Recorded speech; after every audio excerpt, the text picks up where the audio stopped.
ಹೀಗಾಗಿ ನಾವು ಈ ವಯಸ್ಸಿನಲ್ಲಿ ಮುದುಕರಾಗಬಾರ್ದು, ವೃದ್ಧಾಪ್ಯವನ್ನು ಒದಗಿಸ್ಕೊಳ್ಬಾರ್ದು ಅಂತ ನಾವು ಯುವಕರಾಗಿ ಹೆಚ್ಚಿಗೆ ಹಿರಿಯರ ಜೊತೆಗೆ ಒಡನಾಡ್ತಾ ಅವರು ಹೇಳಿದ್ದಕ್ಕೆ ನಾವು ಒಳ್ಳೆ ರೀತಿಯ ಸಹಕಾರವನ್ನ ನಮ್ಮ ಕೈಲಾದದ್ದನ್ನು ಕೊಟ್ಟರೆ ಮಾತ್ರ ಒಂದು ವ್ಯವಸ್ಥೆ ಅನ್ನೋದು ಮುಂದುವರಿಲಿಕ್ಕೆ ಸಾಧ್ಯ ಆಗ್ತದೆ. ಅದಕ್ಕೆ ಸಂಸ್ಕೃತದಲ್ಲಿ ಹೀಗಂದ್ರು, ಅಮಂತ್ರಂ ಅಕ್ಷರೋ ನಾಸ್ತಿ ನಾಸ್ತಿ ತಸ್ಯ ವನೌಷಧಂ ಅಯೋಗ್ಯ ಪುರುಷೋ ನಾಸ್ತಿ ಯೋಜಕ ತತ್ರ ದುರ್ಲಭ. ಯಾವನಾರು ಒಬ್ಬನು ಯೋಜನೆಗೆ ತೊಡಸ್ಕೊಳ್ಳೋನು ಬೇಕಾಗ್ತದೆ. ಹೀಗಾಗಿ ಕುಟುಂಬದಲ್ಲಿ ಹಿರಿಯರು ಅವರಾಗಿರಲಿ ಮತ್ತೊಬ್ಬರಾಗಿರಲಿ ಯಾರೇ ಆಗಿರಲಿ, ಕುಟುಂಬದಲ್ಲಿ ಹಿರಿಯರೊಬ್ರು ನಡೆಸ್ಕೊಂಡು ಹೋಗ್ತಾರೆ. ಆ ನಡೆಸ್ಕೊಂಡು ಹೋಗೋದನ್ನ ಅವ್ರು ಯಾವ ದಾರಿಯಲ್ಲಿ ಹೋಗ್ಬೇಕು ಅಂತ ಹೇಳ್ತಾರೋ ಆ ದಾರಿಯಲ್ಲಿ ಹೋಗ್ಲಿಕ್ಕೆ ನಾವೆಲ್ಲೂ ಸಶಕ್ತರಾಗಿ ಸಿದ್ಧರಾಗಬೇಕು. ಅವರೇನು ಬಸ್ಸಿಗೆ ಕಲ್ಲೊಡಿ ಅಂತ ಹೇಳಲಿಲ್ಲ, ಅವರೇನು ಹೋಗಿ ಸ್ಟ್ರೈಕ್ ಮಾಡು ಅಂತ ಹೇಳಿಲ್ಲ. ಬನ್ನಿ ನಾಗಚೌಡೇಶ್ವರಿ ಚಟಗೇಶ್ವರನ ಪೂಜೆ ಮಾಡಿ ಅಂತ ಹೇಳಿದ್ರು. ಜಗತ್ನಲ್ಲಿರೋದು ಎರಡೇ, ಒಂದು ಒಳ್ಳೆಯದು, ಇನ್ನೊಂದು ಕೆಟ್ಟದ್ದು. ಕೆಟ್ಟ ದಾರಿಯನ್ನ ತುಳಿರಿ ಅಂತ ಯಾರು ಹೇಳಿದ್ರೆ ಥಟ್ನ ತುಳಿದು ಬಿಡ್ತೇವೆ ನಾವು, ಆಗಿಂದಾಗ ಹೋಗ್ಬಿಡ್ತೇವೆ ಆ ದಾರಿಗೆ. ಒಳ್ಳೆ ದಾರಿಯನ್ನು ತುಳಿರಿ ಅಂತ ಹೇಳಿದ್ರೆ ಅವ್ರು ಎಂತ ಕೇಳಿದ್ರ ಅವರಿಗೆ ಎಂತದೋ ಲಾಭ ಅದೇನ ಇದರಿಂದ. ಸಂದೀಪ್ ಪಟ್ರ ಕರ್ಸ್ಕೊಂಡು ಹೊಗಳಿಸ್ಕೊಂಡ್ರೆ ವಿನಾಯಕ್ ಶೆಟ್ಟಿ ಸಂತೋಷ ಆಗ್ತದೆ, ಹೀಗಾಗಿ ಅವ್ರನ್ನ ಕರ್ಸ್ಕೊಂಡಾರೆ. ಹಿಂಗೆಲ್ಲ ಯೋಚನೆ ಮಾಡ್ಲಿಕ್ಕೆ 10 ಒಳ್ಳೆ ಕಾರ್ಯಕ್ಕೆ 10 ಯೋಚನೆ, ಕೆಟ್ಟ ಕಾರ್ಯಕ್ಕಾದ್ರೆ ಹೋಗಿ ಬರುವ ಇಲ್ಲಿ ಅಂತಂದ್ರೆ ಆಗಿಂದಾಗ ಹೊರಟಾವ, ಅವನ ಸಂಗಡ ಏನೂ ತೊಂದರೆ ಇಲ್ಲ. ಹೀಗಾಗಿ ಕೆಟ್ಟ ಕಾರ್ಯಕ್ಕೆ ಹೋಗುವಾಗ 10 ಸಲ ಯೋಚನೆ ಮಾಡಿ, ಒಳ್ಳೆ ಕಾರ್ಯಕ್ಕೆ ಹೋಗುವಾಗ ಒಂದು ಮಾತು ಹೇಳಿದ್ರು ಸಾಕು, ನಾನು ನಿಮ್ ಜೊತೆಗಿದ್ದೇನೆ ಅಂತ ಹೊರಡಿ ಅಂತ. ಗಚ್ಚತ್ ಪಿಪೀಲಿಕಾಯಾತಿ ಯೋಜನಾನಾಂ ಶತಾನ್ಯಪಿ ಅಗಚ್ಚತ್ ವೈನತೆಯೋಪಿ ಪದಮೇಕಂ ನ ಗಚ್ಚತಿ ಅಂತೇಳಿ ಒಂದು ಮಾತಿದೆ. ಮನಸ್ಸು ಮಾಡಿದ್ರೆ ಒಂದು ಇರುವೆ ಯೋಜನ ದೂರವನ್ನ ಸಾಕ್ತದಂತೆ. ಒಂದು ಇರುವೆ ನಮ್ಮ ಕಣ್ಣಿಗೆ ಕಾಣುವ ಸಣ್ಣಗೆ ಹಿಂಗೆ ಹೋಗ್ತಾ ಇರ್ತದೆ, ಆದ್ರೆ ಯೋಜನ ದೂರವನ್ನ ಸಾಕ್ತದೆ ಅದು.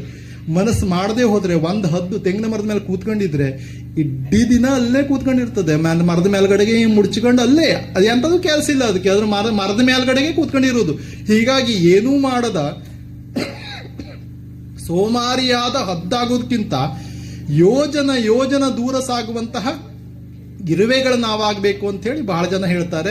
ಅಂಥ ಇರುವೆಗಳು ನಾವಾಗಬೇಕು ಅಂತ ಅನೇಕ ಸಲ ನಾನು ಹೀಗೆ ಹೇಳೋದನ್ನ ನಿಮಗೆ ಬೇಸರ ಬಂದ್ರೆ ಚಪ್ಪಾಳೆ ಹೊಡೀರಿ, ಏನೂ ತೊಂದರೆ ಇಲ್ಲ. ಚಪ್ಪಾಳೆ ಹೊಡೆದಂಗೆ ಖುಷಿ ಆಗ್ತದೆ. ಯಾಕೆ ಕೇಳಿದ್ರೆ ಚಪ್ಪಾಳೆಯನ್ನ 2 ಕಾರಣಕ್ಕಾಗಿ ಹೊಡೀರಿ. ಒಂದು ಸಂಜೆ ಹೊತ್ತ ಸೊಳ್ಳೆ ಬರ್ತದೆ, ಹೀಗಾಗಿ ಎಲ್ಲರೂ ಚಪ್ಪಾಳೆ ಹೊಡೆದಾಗ ಸೊಳ್ಳೆ ಸತ್ತೋಗೋ ಸಾಧ್ಯತೆಗಳು ಇರ್ತದೆ, ಅದಕ್ಕಾಗಿ ಚಪ್ಪಾಳೆ ಹೊಡೀರಿ. 2ನೇದಾಗ ಪಕ್ಕದಲ್ಲಿದ್ದವ್ರು ನಿದ್ರೆ ಮಾಡ್ಬಿಟ್ರೆ ಅವರಿಗೂ ಕೂಡ ಎಚ್ಚರ ಆಗ್ತದೆ, ಹೀಗಾಗಿ ಅದಕ್ಕಾಗಾರು ಒಂದು ಚಪ್ಪಾಳೆ ಹೊಡೀರಿ ಆಗಾಗ. ಹೀಗಾಗಿ 2 ಕಾರಣಕ್ಕಾಗಿ ನನ್ನ ಭಾಷಣಕ್ಕಾಗಿ ಚಪ್ಪಾಳೆ ಹೊಡಿಬೇಕು ಇಲ್ಲ. ಒಂದು ಸುತ್ತಮುತ್ತಲು ಸೊಳ್ಳೆ ಗಿಳ್ಳೆ ಬಂದ್ರೆ ಸತ್ತೋಯ್ತದೆ ಆಗಿಂದಾಗ ಚಪ್ಪಾಳೆ ಹೊಡೆದು ಕುಳೆಯ. ಪಕ್ಕದಲ್ಲಿದ್ದ ಅಕಸ್ಮಾತ್ ಮಾತು ಕೇಳ್ಕೊಂಡು ನಿದ್ರೆ ಮಾಡ್ಬಿಟ್ನಪ್ಪ, ಅವಾಗ ಥಾಟ್ನಿ ಎಚ್ಚರ ಇದೆ ಅಂತ ಚಪ್ಪಾಳೆ ಹೊಡೆದ್ನಲ್ಲ ಅಂತ ಹೇಳಿ ಫಾಟ್ನಿ ಎಚ್ಚರ ಆಗೋ ಸಾಧ್ಯತೆಗಳು ಇರ್ತದೆ. ಹೀಗಾಗಿ ಹೌದು, ಯಾರು ಗುಂಡೊಂದು ಹೊಡೆದ್ರು ನಂಗೆ ಸೈನಿಕರು ಅವ್ರು ಹೇಳಿ ಧೈರ್ಯ ಅದ, ನಂಗೆ ಏನೋ ತೊಂದರೆ ಇಲ್ಲ. ರಿಟೈರ್ಡ್ ಸೈನಿಕರು ಇರುವಾಗ ಗುಂಡು ಹೊಡೆದ್ರು ಹೆದರಿಕಿಲ್ಲ ನನಗೆ. ಮತ್ತೆ ಈ ರೀತಿಯಾಗಿ ಒಳ್ಳೆಯ ಮಾತುಗಳನ್ನ ಕೇಳೋದು, ಒಳ್ಳೆಯ ಮಾತುಗಳನ್ನ ಆಲಿಸೋದು ಕೂಡ ಜೀವನದ ಸೌಭಾಗ್ಯ ಅಂತೇಳಿ ನಾನು ಅನೇಕ ಕಡೆಗೆ ಹೇಳಿದ್ದೇನೆ.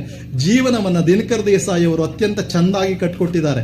10ಕ್ಕೆ ದೋಸೆ ಅಂದ್ರೆ 10 ವರ್ಷ ಆಗೋ ಮಕ್ಕಳನ್ನೆಲ್ಲ ನೋಡಿ, ದೋಸೆ ತಿಂದು ಕಳ್ತಿರ್ತಾರೆ ಅವರು. ದೋಸೆ ಮಾವಿನಹಣ್ಣು ಪಾಯಸ, ಬಾಳೆಹಣ್ಣು ಪಾಯಸ ಅದ್ರ ಮೇಲೆ ಬಿದ್ಕೊಂಡಿರ್ತಾರೆ ಅವರು. ಅವ್ರಿಗೆ ಯಾವ ಜೀವನದ ಜವಾಬ್ದಾರಿಗಳು ಇರುವುದಿಲ್ಲ. 10ಕ್ಕೆ ದೋಸೆ ವಿನಾಯಕ್ ಶೆಟ್ರು, 20ಕ್ಕೆ ಮೀಸೆ. 20 ವರ್ಷ ಆಗೋ ಹೊತ್ತಿಗೆ ಈ ದೋಸೆ ತಿನ್ನು ಹುಡುಗನಿಗೆ